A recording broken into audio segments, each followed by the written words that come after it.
ಸಬ್ಕಾ ಸಾಥ್ ಸಬ್ಕಾ ವಿಕಾಸ್ ಸಬ್ಕಾ ಪ್ರಯಾಸ್ ಜೊತೆಗೆ 2047ರ ವೇಳೆಗೆ ವಿಕಸಿತ ಭಾರತದ ಸಂಕಲ್ಪ ಈಡೇರಿಸಲು ದೇಶ ಸಜ್ಜಾಗಿದೆ ಎಂದು ಕೇಂದ್ರ ಹಣಕಾಸು ಸಚಿವೆ ನಿರ್ಮಲಾ ಸೀತಾರಾಮನ್ ದೇವನಹಳ್ಳಿಯಲ್ಲಿ ಇಂದು ಹೇಳಿದ್ದಾರೆ. ಸುದ್ದಿಗೋಷ್ಠಿಯಲ್ಲಿ ಅವರು ಡಿಜಿಟಲ್ ಪಾವತಿ ವ್ಯವಸ್ಥೆ ದೇಶಾದ್ಯಂತ ಸಾರ್ವಜನಿಕ ಮೂಲಸೌಕರ್ಯ ಕ್ಷೇತ್ರದಲ್ಲಿ ಮಹತ್ವದ ಅಭಿವೃದ್ಧಿ ಮತ್ತು ವಾಯುಯಾನ ಕ್ಷೇತ್ರದ ಸಂಪರ್ಕದಲ್ಲಿ ಕ್ರಾಂತಿ, ಪ್ರಧಾನಿ ನರೇಂದ್ರ ಮೋದಿ ನೇತೃತ್ವದ ಸರ್ಕಾರದ ಕ್ರಾಂತಿಕಾರಿ ಯೋಜನೆಗಳಾಗಿವೆ ಎಂದು ತಿಳಿಸಿದರು.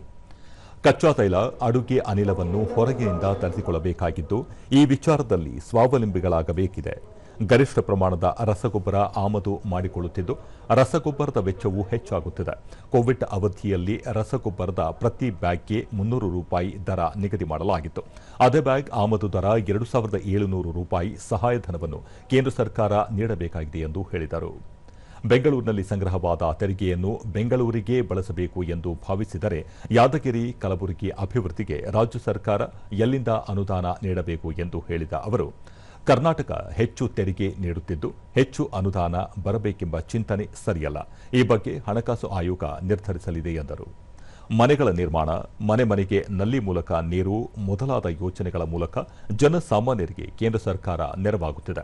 ಪ್ರಧಾನಿ ನರೇಂದ್ರ ಮೋದಿ ಅವರ 12 ವರ್ಷಗಳ ಕಾರ್ಯನಿರ್ವಹಣೆ ಅಭಿವೃದ್ಧಿಯ ಮಹಾಪೂರವನ್ನೇ ಹರಿಸಿದೆ.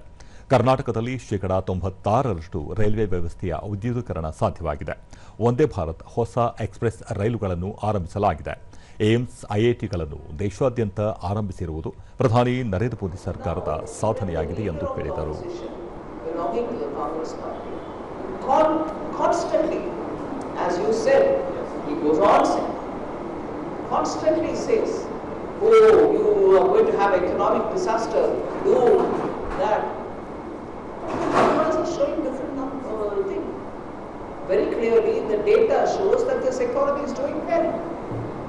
He doesn't realize that by constantly negatively talking about the Indian economy, which is actually doing well, you are undermining our people's efforts.